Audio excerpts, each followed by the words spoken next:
বসে পেটে ব্যথা করছে রে। বল। কাজ হয়ে গেছে স্যার। Very nice. দুর্গা দেখো, আপনি নিজে এখানে রয়েছেন এবং নিজে হাতে বাচ্চাদের মিড ডে মিল খাইছেন, তারপরেও এই অবস্থা। আমি এখন এসব নিয়ে কোনো কথাই বলতে চাই না। না না না, এইভাবে কথা এড়িয়ে যাবেন না আপনি। আপনারা আমাকে প্রশ্ন করছেন। অনেকক্ষণ আগে আমি বলেছিলাম আপনাদের ঠিক কি করা উচিত, তারপরেও আপনারা ক্যামেরা বুম এসব নিয়ে দাঁড়িয়ে আছেন। আপনারা কে? হ্যাঁ, আর যাই হোক, সত্যিকারের সাংবাদিক নন। নিজেরা এখানে দাঁড়িয়ে প্রশ্ন করছেন আর আপনারা আমাকে বাধ্য করছেন আপনাদের সব প্রশ্নের উত্তর দিতে। কিন্তু আপনারা খুব ভালো করে জানেন যে আমার এই মুহূর্তে এই বাচ্চাগুলোর পাশে থাকা উচিত। আর আপনারা কারা? হ্যাঁ, ওসব পেছনে দাঁড়িয়ে কি গলাবাজি করছেন? সত্যি কথা বলার সাহস আপনাদের নেই, আমি খুব ভালো করে জানি। কিন্তু হ্যাঁ, যেটা করার চেষ্টা করছেন তার ফল কিন্তু ভালো হবে না। ছেড়ে দাও দুর্গা, তুমি দুটো কথা বললে ওরা চারটে কথা বলবে। না ম্যাম, এতক্ষণ ওদের অনেক কথা আমি শুনেছি, এবার আমি যা বলবো ওনারা তাই শুনবেন। আপনারা কে, কি উদ্দেশ্যে এখানে এসেছেন সেটা আমার খুব ভালো করে জানা। কিন্তু একটা কথা পরিষ্কার করে শুনে নিন, এই অসুস্থ বাচ্চাগুলোকে নিয়ে আমি কোনো রকম রাজনীতি বরদাস্ত করব না। আপনি তো এই ঘটনাটার গায়ে রাজনীতির রং লাগিয়ে দিলেন। হ্যাঁ, এবার বলে ফেলুন, এই সবের ওপর অভিরূপ মুখার্জির হাত রয়েছে কোনোভাবে। শুধু অভিরূপ বাবু কেন, আমি যদি জানতে পারি এর পেছনে সত্যি কারো হাত আছে, তাহলে রাম শ্যাম যদু মোদির যারই হাত থাকুক না কেন, তার হাত আমি ভেঙে গুড়িয়ে রেখে দেব। আমার ক্ষতি করা অবধি ঠিক আছে, কিন্তু এতটুকু বাচ্চাকে নিয়ে আপনারা ছি। আচ্ছা ম্যাডাম, আপনি কি এসব বলে নিজের উপর থেকে দায় ঝেড়ে ফেলে দিতে চাইছেন? না, একদমই না। দায় তো আমার আছে, আর দায় আছে বলে আপনাদের সাথে কথা বলতে আমার ইচ্ছে করছে না। কারণ ওদের ভালো হওয়াটা আমার কাছে বেশি জরুরি। তবে কি জানেন, মানুষ যতই খারাপ হোক না কেন, তাদের কাছে আমি কিছুটা হলেও মানবিকতা আশা করি। আপনারা যাদের তাবেদারি করছেন করুন, আমাকে নিচে নামানোর জন্য যা যা করতে হয় আপনারা সবকিছু করুন, কিন্তু তার আগে একটা কথা ভাবুন, এখানে দাঁড়িয়ে একজন মানুষ হিসেবে আপনাদের কি করা উচিত। এখানে এতগুলো বাচ্চা অসুস্থ আর আমরা মোটে এই কজন লোক, কিন্তু আপনারা এখানে এসে কি সুন্দর কথা বলে যাচ্ছেন। আপনাদের একবারও মনে হচ্ছে না একটু সাহায্য করলে এই বাচ্চাগুলোর কষ্টটা কিছুটা হলেও কম হতো? আপনারা সবাই একরকম কি করে? একজন যদি ভুল করে তাহলে অন্য দুজন তো বলতে পারেন যে না, সে ভুল করছে।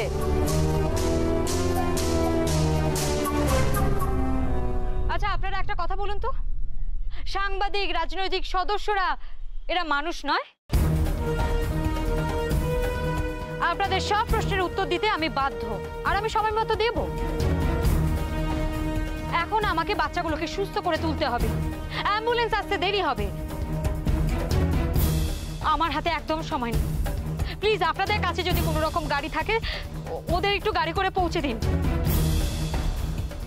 ওদের পাশে থাকুন, আচরণটা দয়া করে মানুষের মতো করুন। এটা অনুরোধ আমার আপনাদের কাছে।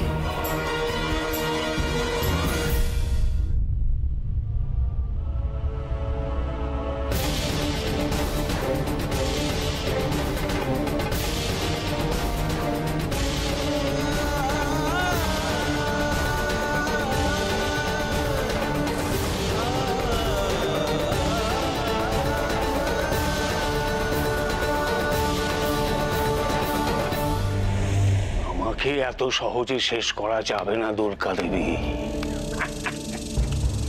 ছোট্ট একটা প্ল্যান, কিন্তু ভীষণ এফেক্টিভ। এতক্ষণে তো কাজ শুরু হয়ে গেছে। তোমার মনে হবে যে এর পেছনে নিশ্চয় আমার হাত আছে, কিন্তু কিচ্ছু করতে পারবে না, তোমার হাত পা বাঁধা। অনেক প্রশ্ন জাগবে তোমার মনে, কিন্তু তার কোনো সদুত্তর পাবে না। উল্টে বহু মানুষের প্রশ্নের উত্তর তোমাকে দিতে হবে।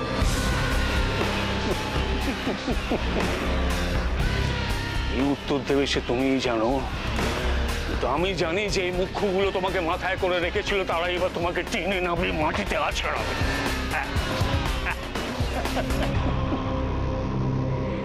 নাম আমার অভিরূপ মুখার্জি হতে পারে, কিন্তু যাতে আমি সিংহ, হাতে কাল কেউটে। আমাকে ঘাঁটিয়ে কোনো লাভ নেই দুর্গা দেবী। তোমার শেষের শুরুটা আমি করে দিয়েছি, বাকিটা শেষ করবে তুমি নিজে।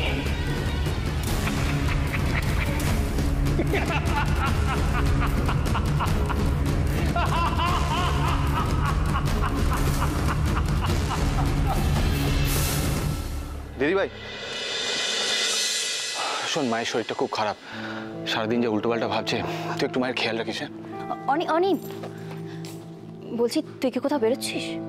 হ্যাঁ, আমি একটু হসপিটালে যাচ্ছি দাদাভাইকে দেখতে, খেয়াল রাখিস মায়ের। আর শোন না, বলছি যাচ্ছিস যখন, তখন পারলে একবার বাবাকেও দেখে আসিস। দিদিভাই, কদিন আগেও আমি তোর মতন ভাবতাম, জানিস তো, একটা দুটানার মধ্যে ছিলাম বাবাকে নিয়ে, কিন্তু এখন আর নেই। যতবারই বাবাকে নিজেদের বাবা হিসেবে ভাবতে যাই না কেন, ওই মানুষটা অভিরূপ মুখার্জি ছাড়া আর কিচ্ছু নয়। ও শুধু নিজেকে ছাড়া আর কিচ্ছু চেনে না, কোনো ভ্যালুই নেই সম্পর্কে। তারপরেও তুই যদি আমাকে বলিস ওনার সাথে কথা বলতে, তাহলে কিছু কথা শুনিয়ে দেবে আমাকে, আর কিচ্ছু নয়।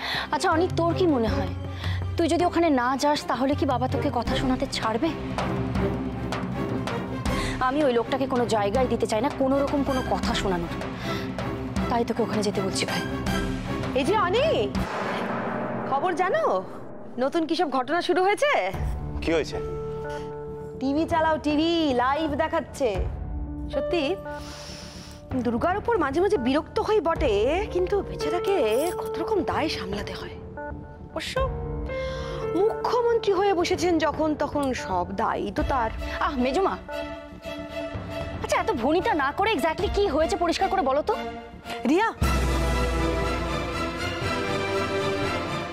ভয়ঙ্কর একটা কাণ্ড ঘটেছে। তোমরা কি জানো আজকে দুর্গা একটা স্কুলে মিড ডে মিল চালু করতে গিয়েছিল? হ্যাঁ শুনেছিলাম।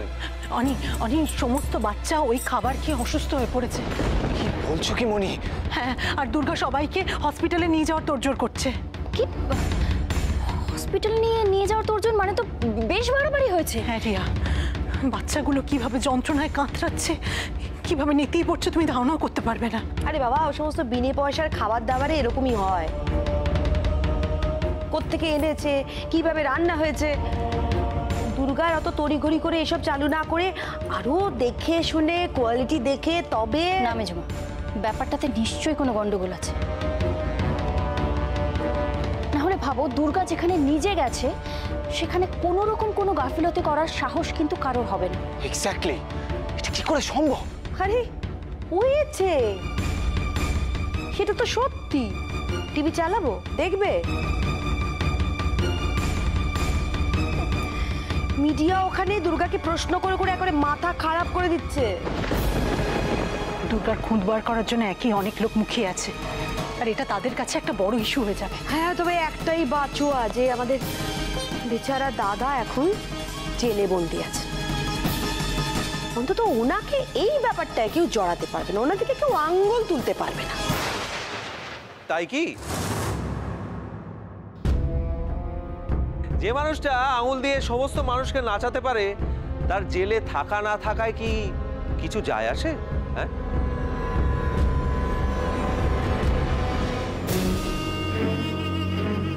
মানে তুমি ঠিক কি বলতে চাইছো বলো তো সম্রাটদা?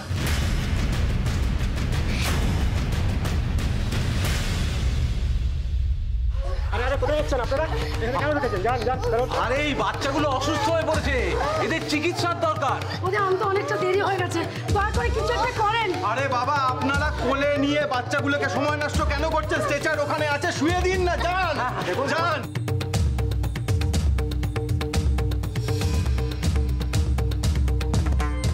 দেখি ওরা এই অবধি এলো কি করে? গেটে ওদের আটকাওনি? স্যার, এদের আটকানোর মতো যথেষ্ট সিকিউরিটি নেই আমাদের, না? ঠিক আছে, এদেরকে শীঘ্রই বার করো, যাও কুইক। স্যার, বাচ্চাগুলো খুবই অসুস্থ, একবার চেক আপ করে। চেহারা দেখেছো এদের? চেক আপ করাবে? একটা টাকা দেবে? চ্যারিটি করার জন্য আমি নার্সিংহোম খুলিনি, জান এখান থেকে। কিন্তু স্যার, এখন চারিদিকে যা সিচুয়েশন, এদের যেতে বললে তো অন্য ঝামেলা হবে। ডাক্তারবাবু, ডাক্তারবাবু, ঠিক আছে, আপনার যা বলো আপনি এদেরকে বলুন, জান। ডাক্তারবাবু ওই স্কুলের মিড ডে মিল খেয়ে না বাচ্চাগুলো সব অসুস্থ হয়ে পড়েছে, খুব কষ্ট পাচ্ছে।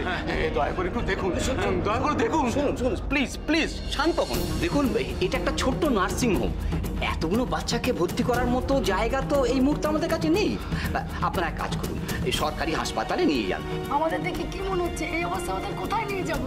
এটাই সব থেকে কাছে, ওই জন্য এদের এখানে নিয়ে এসেছি। আচ্ছা আপনারা কেন বুঝতে পারছেন না যে ট্রিটমেন্ট শুরু করার জন্য মিনিমাম যে দাঁড়ান। হ্যাঁ, তখন থেকে যে এক কথা বলে যাচ্ছেন আপনি ঝেড়ে কাটতে পারেন না মশাই? হ্যাঁ, পরিষ্কার করে বলুন না যে এখানে কারো ট্রিটমেন্ট হবে না, সেটা বলতে পারেন কি? ট্রিটমেন্ট এখানে ট্রিটমেন্ট করবেন? ট্রিটমেন্ট করার টাকা আছে আপনাদের? শুনুন, একটা কথা আমি পরিষ্কার জানিয়ে দিচ্ছি, এখানে 1 ঘন্টা ট্রিটমেন্টে আপনাদের জমি বাড়ি সব বিক্রি করে দিতে হবে, বুঝতে পারছেন? হ্যাঁ বিক্রি করবো, সেটা নিয়ে আপনাকে ভাবতে হবে না। আর এই বাচ্চাগুলোকে আপনারা একটু দেখুন, দয়া করে ডাক্তার। অ্যাডমিশন ফি লাগবে টাকা, সেই টাকা আছে আপনাদের? আচ্ছা ঠিক আছে, শুনুন এদিকে আসুন। দেখুন টাকাটা বড় নয়, আপনারা তো চান যে আপনাদের বাচ্চাদের ভালো ট্রিটমেন্ট হোক। হ্যাঁ, কিন্তু এখানে সেটা সম্ভব নয়, সেই বলছিলাম আর কি। সবকিছু বুঝতে পেরেছি, মানে আমাদেরকে এখান থেকে তাড়িয়ে দেওয়ার জন্যই আপনাদের এত কিছু গল্প। হ্যাঁ, যদি সেটাই হতো না তাহলে এতক্ষণ বাচ্চাগুলোকে এখানে বসিয়ে আপনার ট্রিটমেন্টটা করতেন, কিচ্ছু করেননি। কি বলেছিলাম আপনাদের? এদেরকে আমি খুব ভালো করে চিনি, এদেরকে ভালো কথায় কাজ হবে না। আপনারা যান এখান থেকে।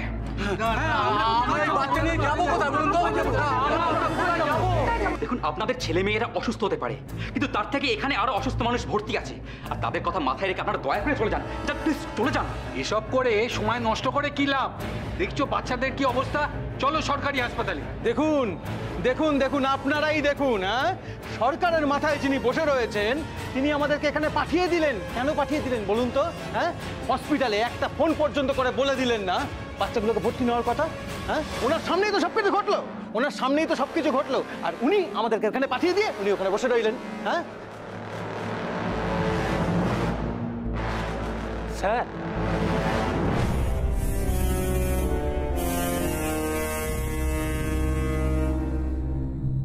বাচ্চাগুলোর ট্রিটমেন্ট এখনো শুরু হয়নি কেন?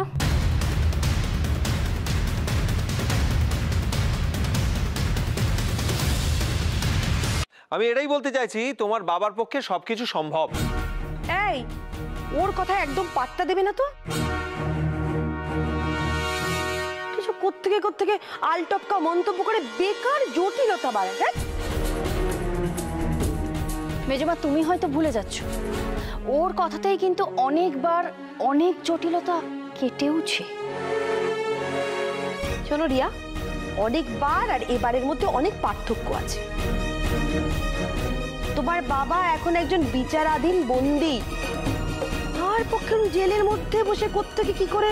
আরে বাবা, উনি বন্দী হতে পারেন, কিন্তু ওনার মাথা তো টান আছে। হ্যাঁ,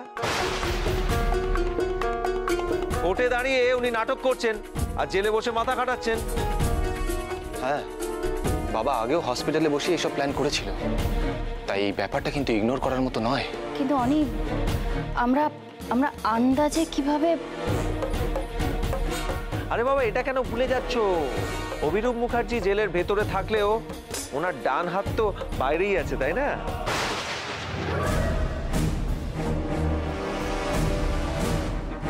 রোজবাবু? ইয়েস মিস্টার হোয়াইট, আমি শিওর উনি এই কাণ্ডটা ঘটিয়েছেন। কিন্তু আমরা সেটা প্রমাণ করব কি করে? আর প্রমাণ না করতে পারলে? মা তুমি আবার কেন? প্রমাণ না করতে পারলে এসব কথা মুখেও আনবে না।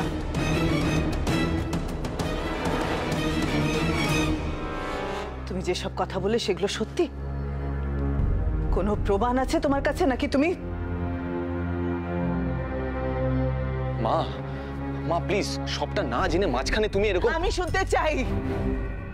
শুনতে চাইছি, কারণ ওনাকে দোষ দেওয়া সবার অভ্যেস হয়ে গেছে। তাই আঙ্গুল তুললে কেন আঙ্গুল তোলা হচ্ছে সেটা আমাকে বলতে হবে। বলো সম্রাট, বলো। বদ্দি, তোমার শরীর ঠিক নেই, তুমি। আমি ছাড়া তো ওনার হয়ে কেউ বলার নেই, তাই আমার শরীর খারাপ হোক আর যাই হোক মরা অবধি আমাকে এভাবে প্রতিবাদ করেই যেতে হবে। দেখে তো সম্রাট কিরকম উল্টো পাল্টা মন্তব্য করে তুমি একটা শুধু শুধু সমস্যা তৈরি করে দিলে। আমি সবকিছু আন্দাজে বা বানিয়ে বানিয়ে বলছি বলে আপনার মনে হচ্ছে তো? হ্যাঁ, হতেই পারে, আমার কাছে প্রমাণ নেই, আমি কোনো রেকর্ডিং করিনি, কিন্তু আমি নিজের কানে শুনেছি ব্রজবাবু ফোনে ফিসফিস করে কাকে কি একটা বলছে। ব্রজ কাকা কি বলছিল? ব্রজ কাকা, আমি সিঁড়ির ওপর থেকে নামছিলাম, দেখলাম ব্রজবাবু চুপি চুপি ওই সিংহের পাশে দাঁড়িয়ে কাকে ফোন করছে। মা দুর্গাকে চোখের সামনে থেকে বাচ্চাগুলো খুশি চাপতে পারছে না। সময় নষ্ট করিস না, একদম ঝোপ বুঝে। এসব সত্যি? ঠিক শুনেছো তুমি? আরে ও যা বললো সেটা শুনলেই বা কি বোঝা যাচ্ছে? ও তো আগে থেকে ধরেই নিয়েছে যে ব্রজবাবু কিছু করেছেন। আরে বাবা, কিছু যে একটা করেছেন সেটা তো টিভি দেখলেই বোঝা যাচ্ছে। আচ্ছা সম্রাট, তুমি কি দুয়ে দুয়ে 4 করে কথাটা বলছো? হ্যাঁ, দুয়ে দুয়ে তার 5 হয় না। দুর্গাকে বিপদে ফেলতে পারলে তো ওনারই লাভ। কেন? বিরোধী পক্ষেরও তো হতে পারে। সন্দেহটা সবার সেদিকেই যাবে। কেউ ভাবতেই পারবে না বাবা এই ব্যাপারটা ঘটাতে পারে। অসাধারণ প্ল্যান। কিন্তু এখন করণীয় কি? আমরা এই প্রবলেমটাকে কিভাবে সলভ করব? দেখছি, তবে ইমিডিয়েটলি আমাদের আগে দুর্গাকে সবকিছু জানাতে হবে। যা করবি কর, তবে তোর বাবা যতই খারাপ হোক না কেন, এইটুকুটুকু বাচ্চাদের জীবন নিয়ে ছিলিমিলি কোনোদিন খেলতে পারে না। বাবা আমাদের জীবন নিয়ে খেলে যাচ্ছে মা। ওরা কে? ওরা তো জাস্ট একটা টুল, একটা ওয়েপন দুর্গাকে মাটিতে মেশানোর জন্য। দেখো, আমার কিন্তু মনে হচ্ছে যে তোমরা কোথাও একটা ভুল করছো। এই সম্রাটের কথাগুলো এত সিরিয়াসলি। অনেক সত্যি দেরিতে হলেও সামনে এসছে মেজমা, আর এটাও আসবে। শুধু এটুকু ভেবে দেখো, যদি সত্যি বাবা এই সব কিছুর পেছনে থাকে তাহলে নিজেদেরকে ক্ষমা করতে পারবে তো? কি হলো? আপনারা সবাই দাঁড়িয়ে আছেন কেন? আমি তো আপনাদের কিছু প্রশ্ন করেছি। ওনারা বলছেন যে এখানে কোনো চিকিৎসা হবে না, সরকারি হাসপাতালে নিয়ে যেতে হবে। একবার বলছেন এতজনের চিকিৎসার ব্যবস্থা নেই, আবার বলছেন আমাদের ক্ষমতা নেই। ম্যাডাম, ওরা একবারও বলেনি যে আপনি ওদের রেফার করেছেন। ও, আমি বললে ট্রিটমেন্ট হবে আর না বললে হবে না? না ম্যাডাম, মানে এতগুলো বাচ্চাগুলো অসুস্থ, আপনাদের ডিউটি ছিল যে ওদের ট্রিটমেন্ট করার, আর আপনারা মানুষ।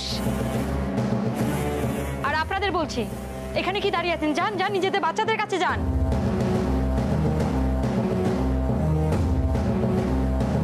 আর আপনি, উনি না হয় ব্যবসা ছাড়া কিছু বোঝেন না, কিন্তু আপনি এখানে চুপ করে দাঁড়িয়ে আছেন কেন?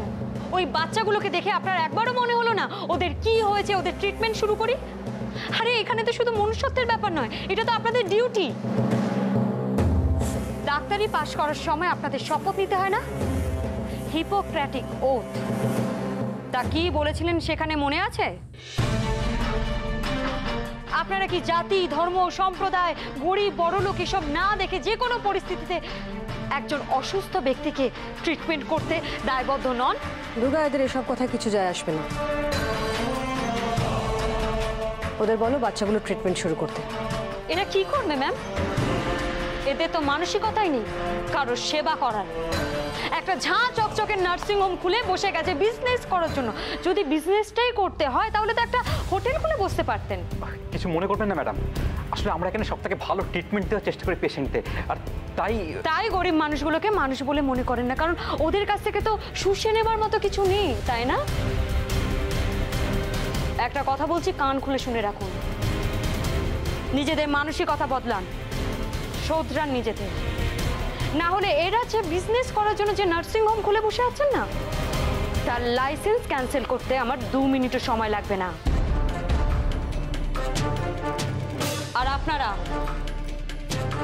আপনাদের তরফ থেকে যদি কোনো রকম গাফিলতির অভিযোগ পাই তাহলে আপনাদের অ্যাসোসিয়েশনের সাথে কথা বলে আপনাদেরও লাইসেন্স ক্যান্সেল করতে বাধ্য হব। আমাদের অদ্ভুত লাগছে দেখে, এতগুলো অসুস্থ বাচ্চাদের দেখেও আপনাদের এতটুকু মায়া হলো না? আমাদের দিক থেকে একটা ভুল হয়ে গেছে madam, I am very sorry. আপনি ওদের বলুন রিসেপশন থেকে ফর্ম নিয়ে ফিল আপ করে দিতে, বাকিটা আমরা অ্যারেঞ্জ করে নিচ্ছি। এই দাঁড়ান দাঁড়ান, আপনি কি বললেন? না মানে যেটা নিয়ম সেটাই। এতগুলো মানুষ ছেলে মেয়েদের নিয়ে দুশ্চিন্তা করছেন, আর আপনারা আপনারা সাহস জোগানোর বদলে এসব নিয়মের কথা বলছেন। কদিন আগে আমি আমার একজন পরিচিতকে বিপজ্জনক অবস্থায় এই নার্সিং হোমে ভর্তি করিয়েছি। ব্যাপারটা ছিল পুলিশ কেস। না তখন আমাকে কেউ অ্যাডমিশনের কথা বলেছে, না বলেছে পুলিশ না আসলে ভর্তি নেব না। সে তো ম্যাডাম আপনার পরিচিত, আপনি ছিলেন, তাই এখানেই আমার আপত্তি। অসুস্থ মানুষের পরিচয় এটাই, সে অসুস্থ, আমার পরিচিত বলে নয়। আর আপনাদের দায়িত্ব তাদের সুস্থ করা, তারপর এসব নিয়ম করা। এখানে দাঁড়িয়ে বলে যাচ্ছি, আজ থেকে এই মুহূর্ত থেকে কোনো অসুস্থ মানুষকে যেন অবহেলিত না হতে হয়, বিশেষ করে বাচ্চারা। তাহলে কিন্তু আমি বরদাস্ত করব না। একজনও অসুস্থ মানুষকে যেন চিকিৎসার জন্য এখান থেকে অন্য জায়গায় না যেতে হয়। এই রাজ্যে থাকতে গেলে শুধুমাত্র মানুষের মতো দেখতেই হলে হবে না, আচরণটাও মানুষের মতো করতে হবে। কথাটা সবাই মাথায় রাখবেন।